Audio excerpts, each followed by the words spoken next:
I don't see her anywhere. It was so sweet when she was so happy that she actually kept his promise at 10 p.m. But then that moment directly afterwards, it was almost like she lost control of herself. And it just ruined the moment. The city is too big, and it's nearly impossible for a single person to track her down when she leaves no trace behind. I'll be much more likely to find her if I predict where she's going to go rather than blindly searching. Then,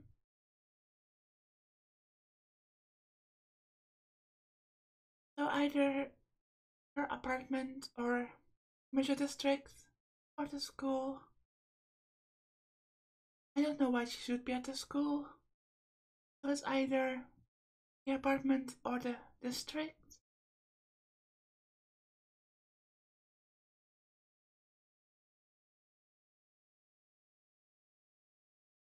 Let's just try the apartment. I'll go to Arcueid's apartment. I don't know what's behind it all, but she was breathing so painfully. Rather than trying to hunt it dead, she might just have gone back to her room.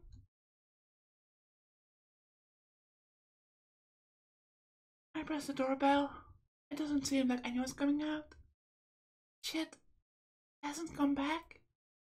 No matter how many times I push the button, her door doesn't open. Did she not come back? Or is she just not coming out? After hesitating, I decide to go inside. It would be a simple thing to cut the lines on the door, but I should just check the knob first. It's not locked. The door opens simply with a turn.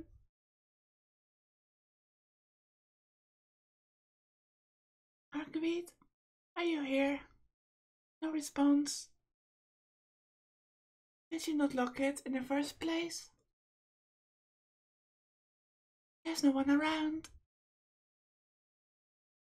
Why does she think she's going in that condition? I slam my fist against the wall.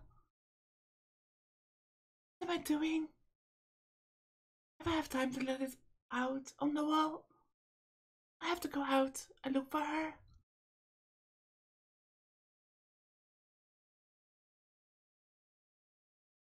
I can't find her. Come to think of it, she really intends not to be found. There's no way or no chance of me finding her at all.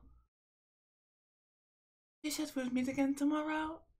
All I can do in this situation is to trust her and wait for tomorrow night.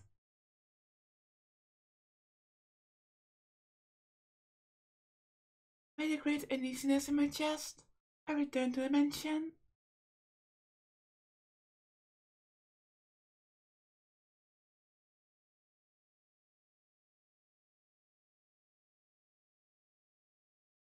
Chapter 9, Vietnam, 10th day,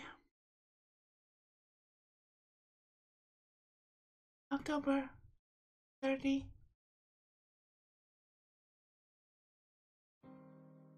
In my dream, I'm staring at the moon.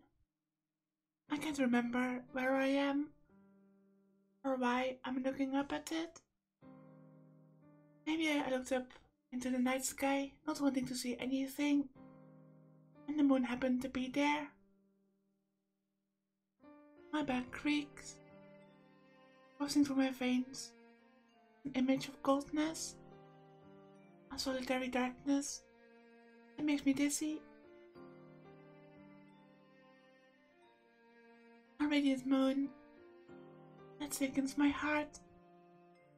Strangely, overwhelming coldness feels more like a sense of nostalgia.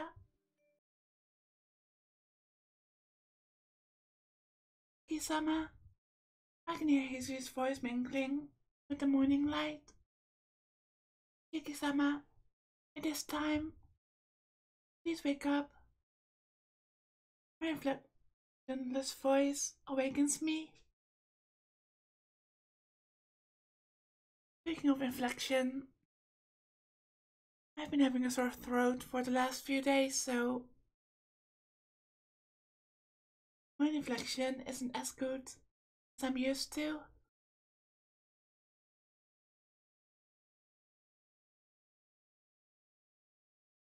As soon as I wake up, terrible things enter my vision.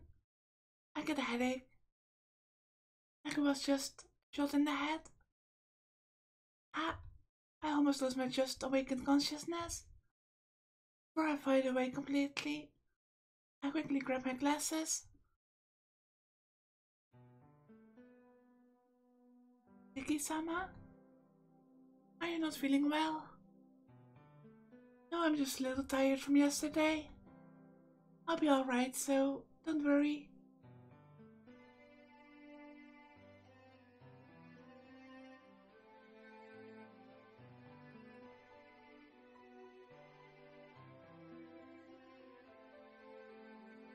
Slightly shaking my head, I clear my head of what I was seeing. It seems that not being able to find Arcueid last night has cast a dark shadow in my heart. Did I actually make a big mistake?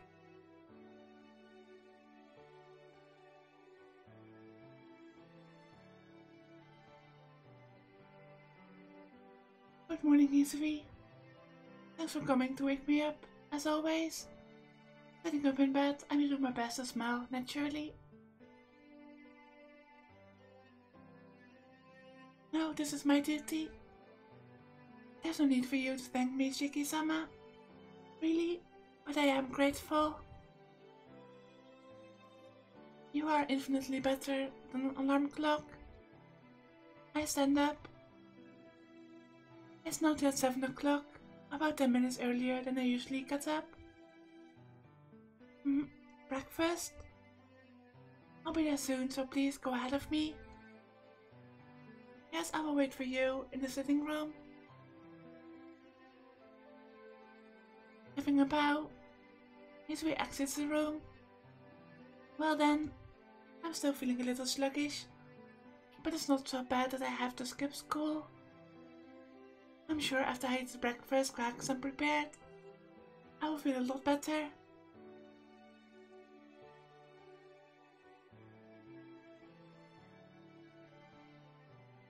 As usual, Akia is sitting on the sofa and Izzy is waiting by the wall. Good morning, Nissan. Did you sleep well last night? Good morning, Akia. You're up early today too? No, I'm like always. Nissan? He looks uneasy for some reason. Is there something on my face, Akia? No, that isn't it. Nissan, are you really alright?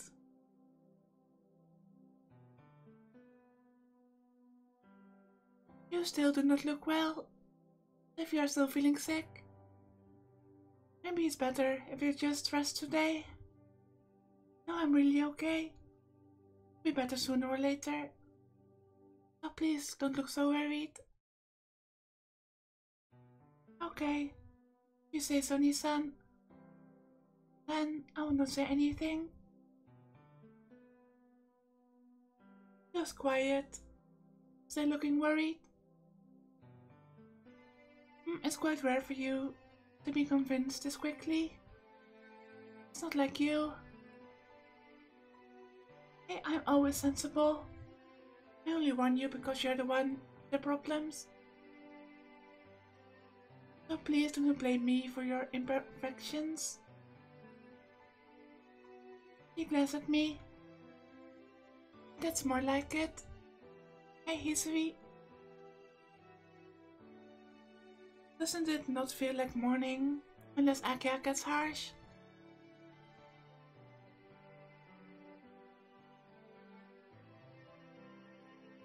Is it because I suddenly called out to her? Or because she doesn't know what to say?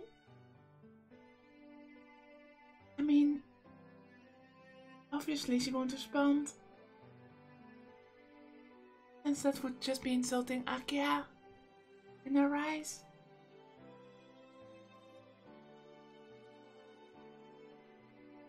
Izumi neither confirms nor denies my statement. See?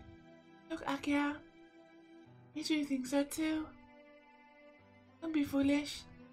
Izumi doesn't say anything because she is surprised. Wrinkling her forehead in a frown, Akia glares again. Also, I've always wanted to say this, but you rely on Izumi too much. You don't take lessons or anything. You can go to sleep early, right? But you always wake up late. Are you slacking off because Izumi does not say anything? What? Make it sound like I'm causing her trouble. Not like you are causing her trouble. Hey, don't you think so, Izumi?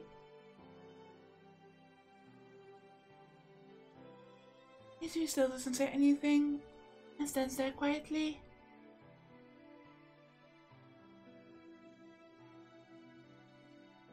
See? Izumi says he thinks so too. No way, he didn't say anything. Poor Izumi. Izumi is silent, but the silence feels like she's agreeing more with Akia.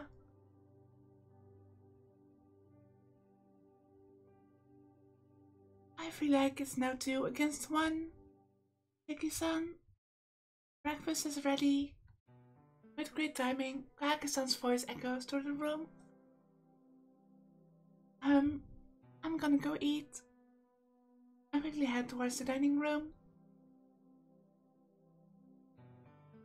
Those glares.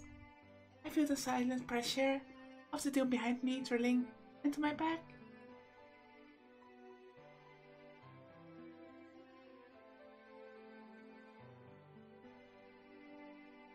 After breakfast, I head back to the sitting room.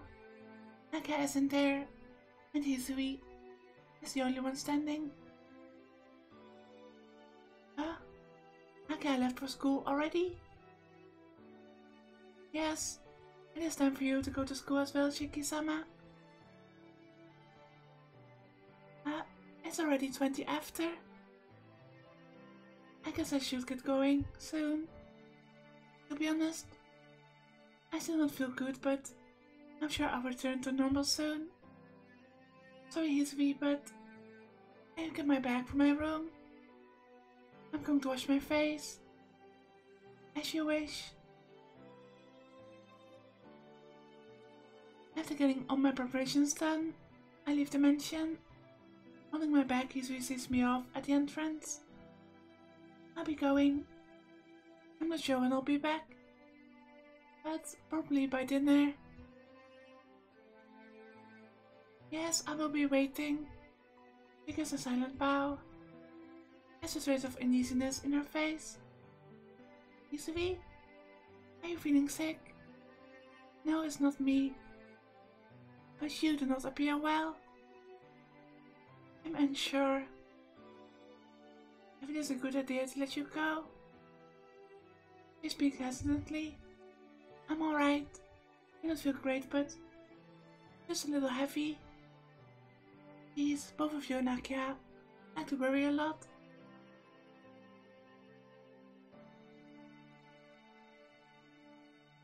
Is that so? It's just us. And that will be fine, but jeez, I'll come back early today and rest. That should be good, right? I won't overdo anything. So don't look like that. Yes. Forgive me, Shiki-sama. She looks very worried. I'm off. I'll be better by the time I get back. So please relax. Shiki-sama. I ignore her and leave the mansion.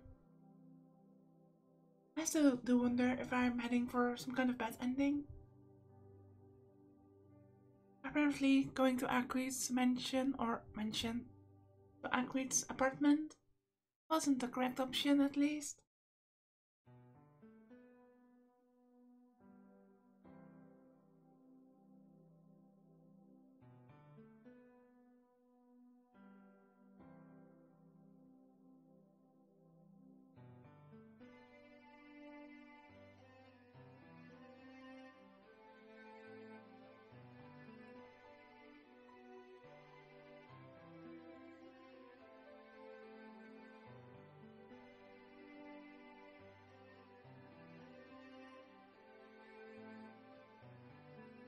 The image of Izzy watching me uneasily remains in my head. I head towards school. My feet are heavy, and it feels like I'm in another person's body as I head down the hill. It's probably just the weariness from last night. Even though I thought I would recover right away, the sluggishness doesn't fade. It's 10 minutes until 8. The school gate is flooded with arriving students. Ah, by the gate, I see a familiar figure. Yell, senpai. It's a completely normal morning scene, but what I saw that time, if it wasn't for that, it would be a normal morning. Not even knowing what I plan on doing, I chase after senpai. Senpai, I call after her. Oh, good morning, Tono-kun. It's unusual to meet you out here. Yeah, I saw your figure from behind, so I ran after you, senpai. There was something I wanted to ask. I sneak a look at her face. Yes, what is it? She faces me with her usual gentle smile. Senpai? Nights ago, were you near my house? In a black coat and a skirt flowing in the wind. Huh? What is that? Well, yeah, the high-lace boots suited you. I was kind of fascinated. You looked really cool. Vicky sounds a bit like a creep now.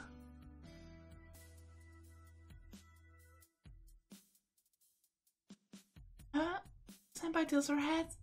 She frowns like she doesn't understand my words completely, and then denies it. I don't quite understand. But you're saying that I was near your house 3 nights ago, looking like that? Yeah, that was you, senpai, right? No way, Tono-kun. Are you saying I look like I really have that much free time? Senpai is really angry. You can't be playing dumb or lying. No, that's not it. I just saw someone that looked like you in the park last night, so Senpai gives a sigh. Tono-kun, that wasn't me. I don't have that kind of hobby. Yeah, I know. I just wanted to ask.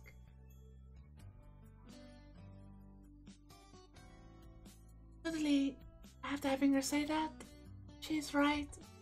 Jill senpai and the person that night aren't related at all.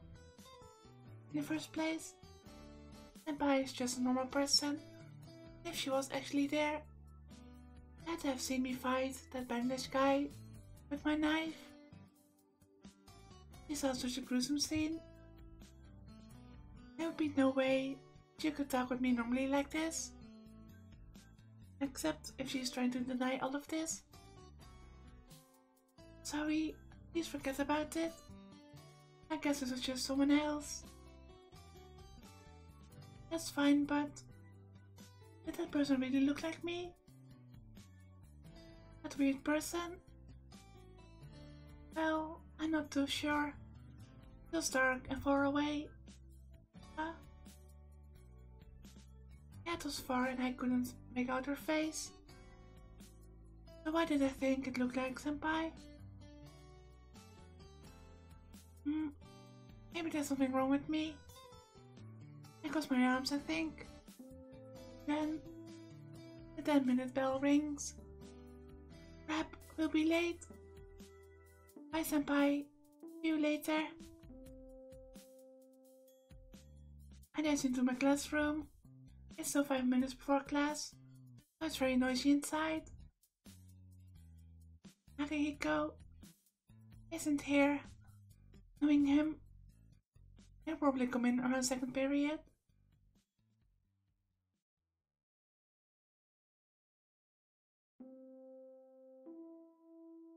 Lunchtime. It looks like Akihiko's not coming. Inui, Akihiko, and Yamizuka Satsuki are the two people absent today.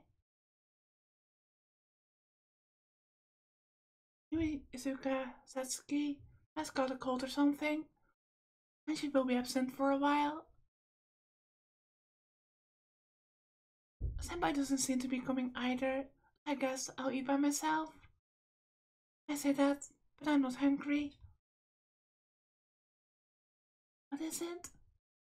I didn't feel so good to begin with, but after coming to school, I feel a lot worse. It's not just my body feeling heavy. This scar on my chest is irritating. It's an annoying sensation. Maybe I shouldn't have come to school. For a brief moment, I see the worrying faces of Izubi and Akia in my mind. Maybe the fact that I ignored Akia's wishes for me to rest last night and instead went to see Arcueid might have caused this. Being worn out just by sitting, I start to feel strange uneasiness. Class has started already. Which class was it?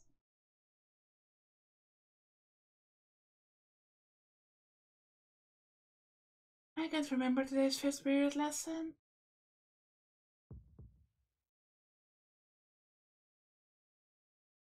Even though I look at the blackboard and stare at the marks left behind by the teacher's chalk, I still don't know what class this is. I can't read it. The letters start to flow like water, mixed together like some sort of hallucination. I feel like I'm going to throw up. Dizziness. My mind starts to slide away. Click, click. Tremble, tremble. Creak, creak. Wobble, wobble. Those noises stick out. Incompatibility.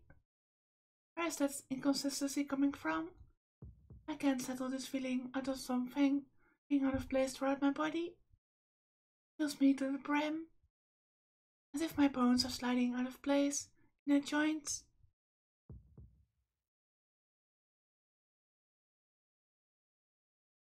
Yes, since my joints are out of place, causes this unnatural feeling.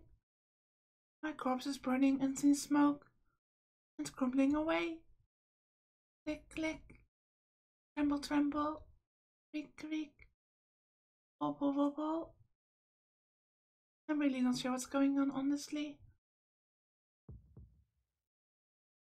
I fell from my chair. A girl screams. I hear the footsteps of the teacher running to me. Though I'm completely passed out, I calmly watch myself from far away.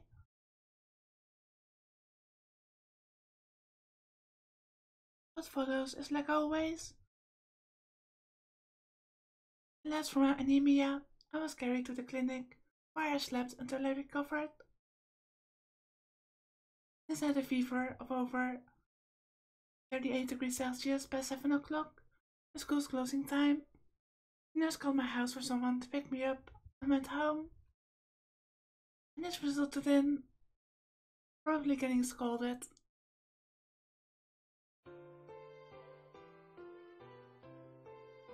Are you okay, Shiki-san? You have a fever, so please do not hesitate to lean on my shoulder. Yeah, that's how it is. No, I'm alright. I can at least walk, so please don't worry. Stepping away from Kake-san, I attempt to bluff my way out of it. Jeez, it's embarrassing enough, Kake-san. Come pick me up. Today I lean on her shoulders, I will die.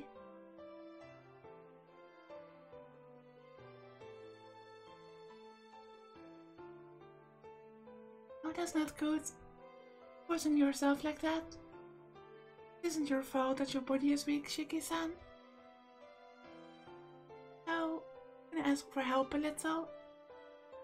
I want to Akia-sama or Yusui-chan, so it's okay to depend on me for now. With a gentle smile, she takes my hand. Ah yes, sorry. Blushing furiously, I immediately do as she says. Certainly, I might collapse if I continue to be stubborn.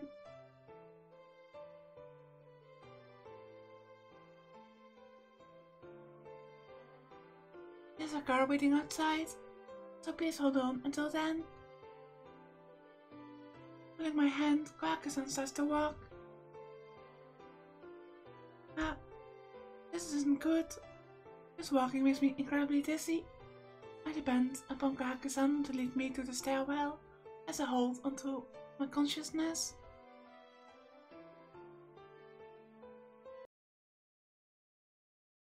Huh?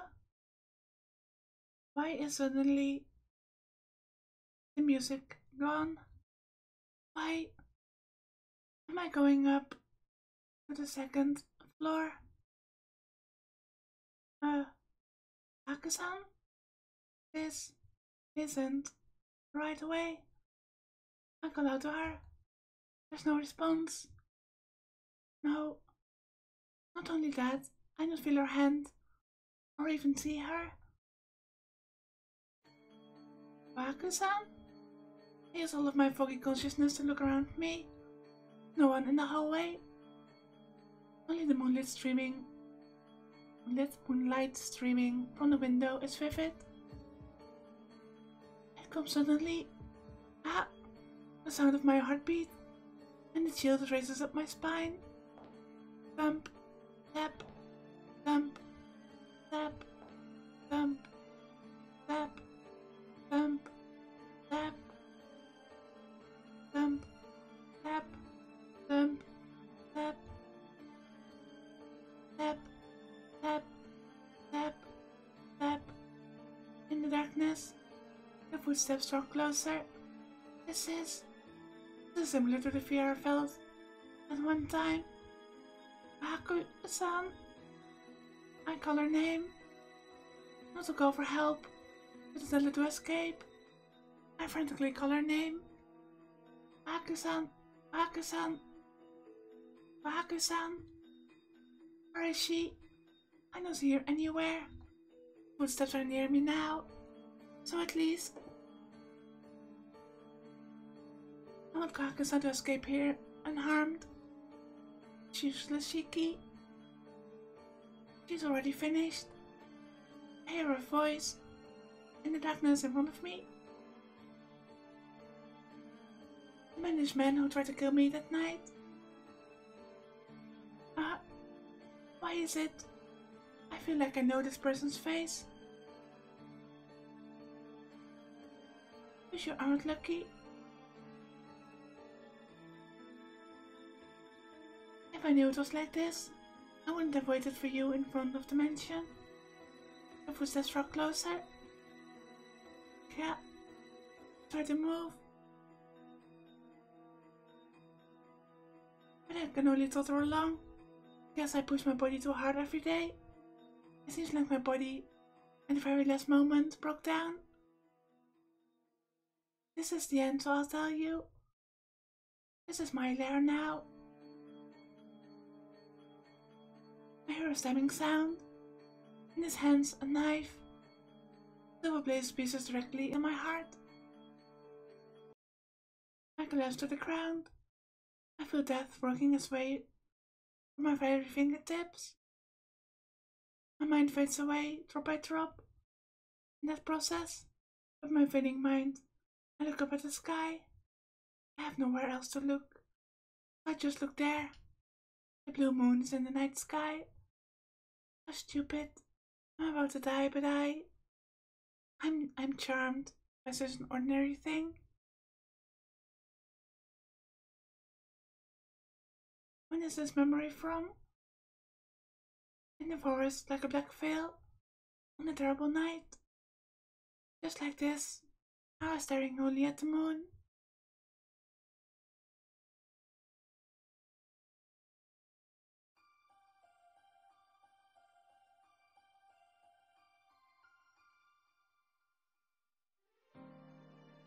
Okay, so this was a bad end, but not even a Yale Senpai lesson? That's disappointing. So I guess we will go back to the first choice next time. And I'll try the commercial district option. So as always, thank you for watching, and until next time.